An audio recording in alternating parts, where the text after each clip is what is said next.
You are. My name is Lee Emil Wanta, W-A-N-T-A, born in Stevens Point, Wisconsin, June 11th, 1940. Baptized at St. Stephen's Church in Stevens Point as Leo Emil, based on my grandfather, who had a tavern in Stevens Point, and he was well known, and my uncle was the county attorney, and then he was also the DA of Portage County, and grew up with Polish. My dad was Polish. My mother was Irish and Norwegian. They were at Teachers College together. They moved to Sheboygan. My dad had a job at Kohler Company as a tool and die maker. Now let me ask you, that's great to get a little bit of your history. When I go on the internet to search who is Lee Wanta, what am I going to find? What do people say you are? Well, the real people support who I am because they know who I am. Then you get some of these clowns that want to get some action or work for politicians and say it's not true, and then when they find out it's true, well, we didn't know. I know there's thousands of websites got me out there all over the world. That doesn't bother me because the truth has got to be told. One description I saw was Lee Wanta is a junkyard dog. What is True. What is a junkyard dog? Junkyard dog. Does that fit for you? Absolutely. President Reagan, when he made me a secret agent under the Totenbach Doctrine, he wanted I'll be frank, son of a bitch, to get out there and get something done his way. Didn't care how it got done, but he wasn't going to be a politician. He wasn't going to believe in his staff.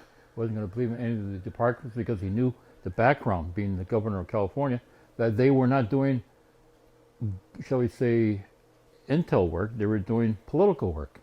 And he was the governor, and they didn't want him to be the president of the United States. And they made him take George H.W. Herbert Walker Bush Sr. as his running mate, only to get whatever votes they were going to get. So everything, all these backdoor closet meetings, they were going to tell Reagan who was going to be the guy. He wanted to win. He was forced to take him. He won the election, and he got stuck with Donald Reagan as the chief of staff. Nancy Reagan didn't like him because he was a Wall Street guy, and he was doing backyard work on behalf of Wall Street and not the office of the president. What we're here to talk about tonight is the $27.5 trillion man. That's correct. And plus or minus 100 billion.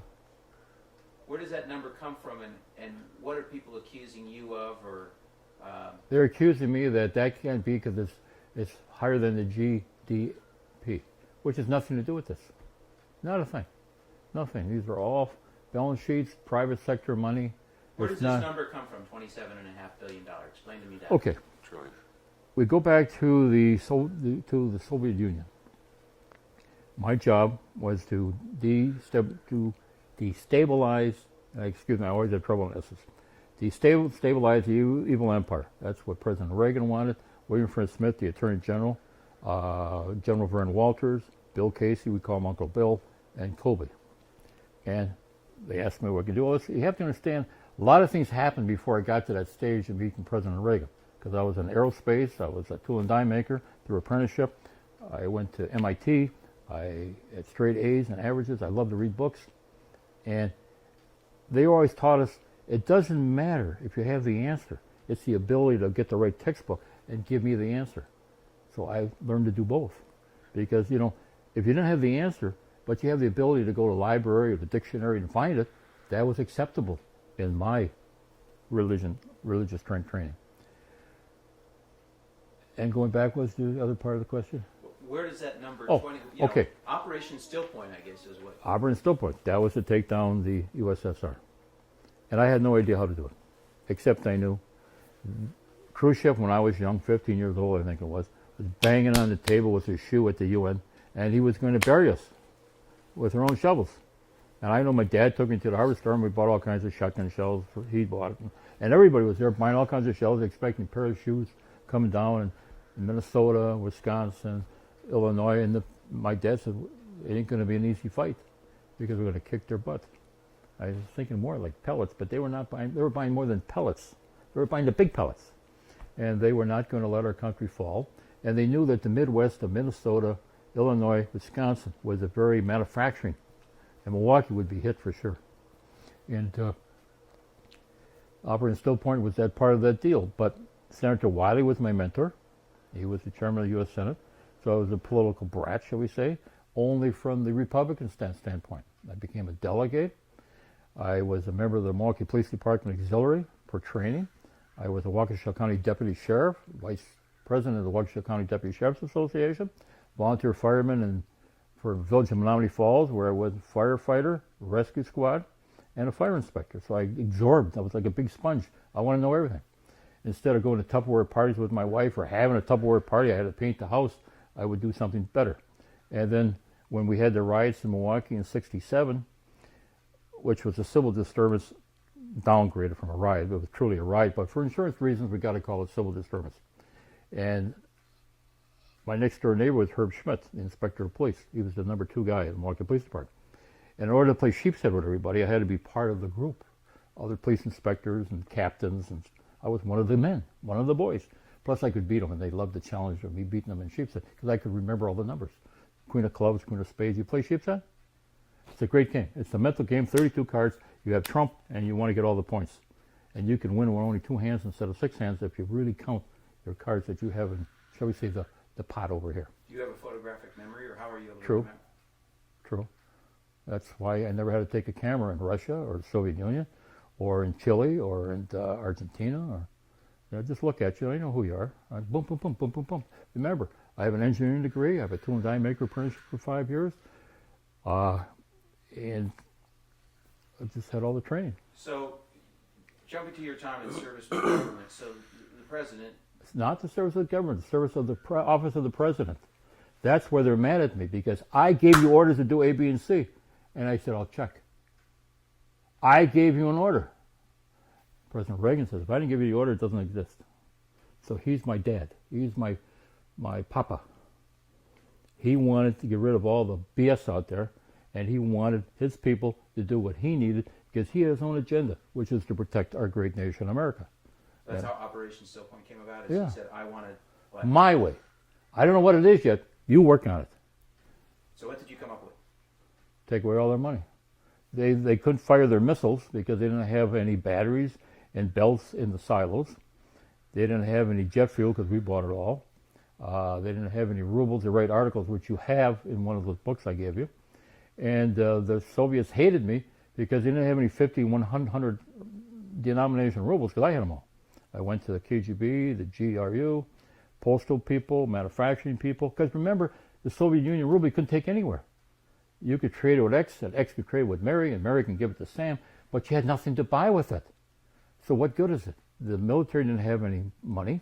They didn't have any buttons for their coats. They sold their coats. They sold their buttons. They would sell you a cannon from the tank just to get something to eat. So we knew this. I knew that. They sent me to Vienna. I incorporated New Republic USA Financial Group, Ltd, GES MBA, which means a Swiss, Austrian corporation. I'm there. I get a sublease from the embassy on Kartenstrasse, and I was developing the program. Because remember, being an engineer, you have to have a method, and the method is created by a process. Now, if you have a process and a method, you have a standard, and you have a cost value. And that's why Cap Weinberger didn't want me at the Pentagon as Inspector General of the Department of Defense. He said to Penn James, the Director of Personnel of the White House, that son of a bitch will have my job in 2 months. Okay, I'll get more done, because I would have hired a bunch of industrial engineers to cost study and management of whatever company you got, no matter if you're making peas or pea shooters or squirt guns. What kind of resources did the president equip you with to destabilize the USSR ruble, or to My brain and $150 billion.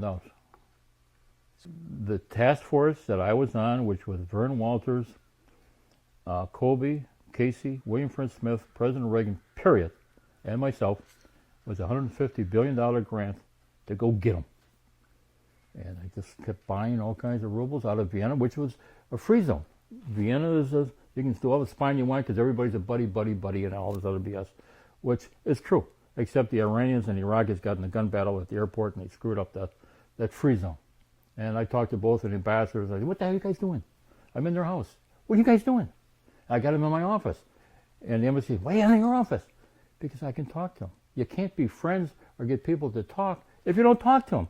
You can't call them on the phone, they'll shoot you. You bring them in, they go, what's he up to? And they'll meet with me because they know I'm up to something. They know I didn't vanishingly come from Milwaukee to Vienna, Austria. And there I am on the 6th and 7th floor of a lease through the U.S. Embassy. And they know I'm working for Reagan because in 1985, I spent the whole year in China, in Peking. Now it's Beijing, who cares? Because I was doing the monitoring of the tritium production. Now, tritium is for nuke, fission, and all this stuff. I said, wait a minute. You can't steal all the files. Why don't we just find out how much tritium they have? Because if we know what the equation is, college physics, if I know how much tritium you have, I can go back and tell you how much they use of all the ingredients, it's like baking a cake, and that's how I got the chocolate frosting. You can't do that. How are you going to do it? We need somebody down at the... Nobody's going to ever report back. You need the byproduct. Once you know the byproduct, excuse me, then you know what you took to make the product line. And I always said the standard, the methods, the processing, process sheets. You know, if you know what your chemistry and you have thoughts, you can get it done. Excuse me a second.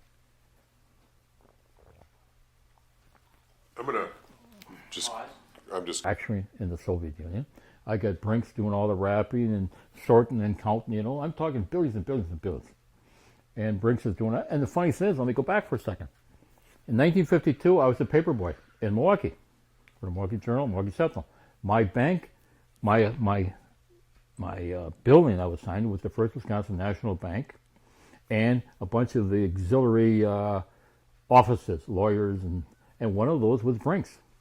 And I had to bring the Brinks manager on Mason Street, off of North Water, his own personal newspaper. I go in there, all this change, all this money going on. I'm 12 years old, and the guards, you know, they're in the bulletproof stuff, you know, and all this stuff. Okay, here's your paper. And I've seen all this money and all this other stuff, you know, I'm 12 years old. Just thinking of all this money, but big deal. And every time I got paid of the sales, I always got a silver dollar. I wish I had them all now, because that's something you want to keep. And so when I figured out who's going to count all this, I called Brinks, asked for so-and-so, told them who I was, a paper boy at Mason Street, North Water, 1952. They laughed at me. I still have a problem, and I'm doing my Dale Carnegie. Don't push me off. That's not right.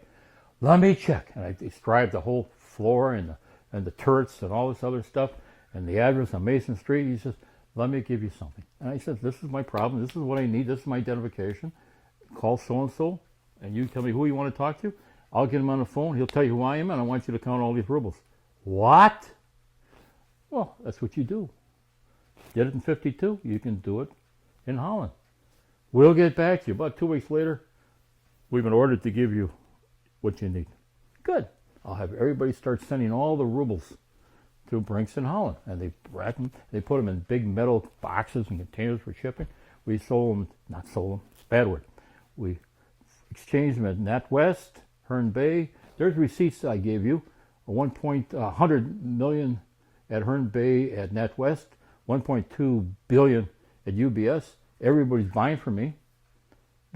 Well, they were buying, I was exchanging. And we had tremendous amount of trades. And then at the same time, the banks were saying, you want to buy some of our paper. Why? Well, we have these prime bank guarantees. That's fine. But if you're not a creditworthy bank, I'm not interested. But I have billions of dollars from all these ruble transactions. So they know I have real money because they're my bank for the other stuff. I said, okay, so we had Amro, which they merged at Amro. Other big banks, they all merged because a prime bank guarantee in those days, not the Fed Reserve bullshit. Fed Reserve is nothing but a clearinghouse, and they're owned by banks in New York and London and other places. They're not us. They're not no central of anything. Probably a central clearinghouse for themselves, but not for the people of the United States. So I'm competing with them because they go into the master cutters and getting all these prime bank guarantees, but there's really no guarantee. And the interest rates at that time was like 18 to 20% on the credit cards, and they were paying 7.5%, 10 years in 1 day. And I figured, 10 years in 1 day, well, that's no big deal. But I can buy them in bulk. Now remember, I had UN contract number 4 through the United Nations. $5 trillion. First proof of payment was 500 billion. I have that, no big deal. You have that in your paperwork I gave you too. So everybody knew that I could read and write, and I didn't look at it as money. It was a unit. It was a piece of paper. It was a measure. So I'm telling the banks, which is Amro, I took the top 10 credit-worthy banks, and I was buying prime bank guarantees up to kazoo because they're guaranteed against the assets of the bank. So all you directors at the bank, you now report to me if you default in 10 years and 1 day. So you're scared to death, so you're going to make sure I get paid. But I have a better idea. I'm buying it from you at 66 or 68% par value. Say, for example, I give you 68 million cash, you give me 100 million. Okay? So now I have 100 million registered live prime bank guarantee blessed by Amro Bank. Bank of China came in. Bank of China came one of the number top creditworthy banks because we underwrote them out of Singapore at a nickel credit. So we made them come from nowhere up the ladder because my partner is a Chinese, his dad's a warlord. So we got Bank of China buying from us, and they're giving whatever their provinces are and all this stuff. I don't care. And the thing was, I would have $100 million note right now. Okay, now what am I going to do with this lousy piece of paper? I'll go over here to NatWest. I want to take a loan against this. Huh? Where'd you get this? It's all hush hush. I says, my name is on it. I know. Make some calls. We'll give you 88%. I only paid 62 or 66 because I have a contract. $5 trillion here. UN contract number 4. They don't know this stuff. They're only little bankers and tellers and all this stuff. I said, okay, I'll take 88. And 10 years from now, I won't show up and they charge me 6%. So in 10 years and 1 day, it still belongs to them because I'm not going to pay them back. But every month, I had to pay them 6%, or every year from the coupons, I had 1.5% left over, which went to a suspense account for expenses and operating costs and everything else. So that was the X account, the suspense account. So everybody knows I have real live paper. They're registered. They're real. You can touch them, you can feel, and you can verify them. So the Federal Reserve is saying that punk is taking our business away because they were just doing whatever they were doing. I don't know what they were doing. It didn't make any sense to me. And since the Federal Reserve is not President Reagan, I don't care what they're doing.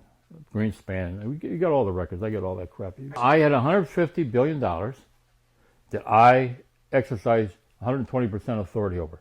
Nobody else. I knew I wasn't going to steal it because I didn't need to. I knew I had to pay it back in a year. I didn't want to keep it more than I had to. I tried to pay it back ahead of time, and the Treasury Department finally decided I can pay it back in 6 months, which was good because I got it off my books. What if there's a house fire or somebody shoots me? Then I die with the money. I don't want to do that. So as fast as I can get you off and I get my note back as me, I'm responsible. I'm the trustor. Uncle Sam, through President Reagan and the Treasury Department, and however they did it, I paid them back. I felt good. Everything now is all mine. Perfect. So I'm buying all these prime bank guarantees. Howie and I got all these rubles. And what should we do? Well, who has national debt to the Central Bank of the Soviet Union?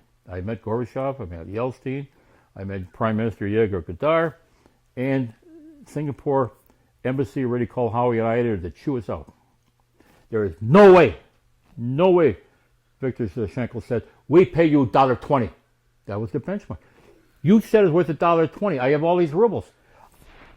And Bushka says, no, $1.08. That's it. Central Bank. I go, I can't go back to the United States with $1.08. They're worth $1.20. So Howie and I got in a big Dale Carnegie argument back and forth. He says, I'm the chairman of a nickel credit. You're only the managing director. You get your ass out of here. I'm in charge. And he and I are struggling going out through the door. And I'm going, let's see, I pay 22, 28 max, and I'm only getting $1.08. Oh, that's in simple math. I'm not doing bad. They don't know that. They're happy they ripped us off the United States for 12 cents. They knew I was who I was because we made all these private agreements with Putin and Gorbachev and Yeltsin. I'm the vice chairman of Rush, RUSS. I own all that property that we were buying with all these rubles. I was the inside junkyard dog for President Reagan. They didn't do nothing we didn't know. Gorbachev got $10 billion for the Swiss Gorbachev Foundation. Now he's in the, the deal in California, that military base. Not Peshawar, that's Wisconsin. Persico or something. What's the name of it? The Presidio in San Francisco? That's it, Presidio. Gorbachev lives there today. You don't know that, but we do. You know, it's got to be protected. Gorbachev knew that we were buying through a Carolyn Mintus, M-I-N-T-U-S, her code name was U.S. Mint, who was a bag lady for the Clinton, rather for the Bushes.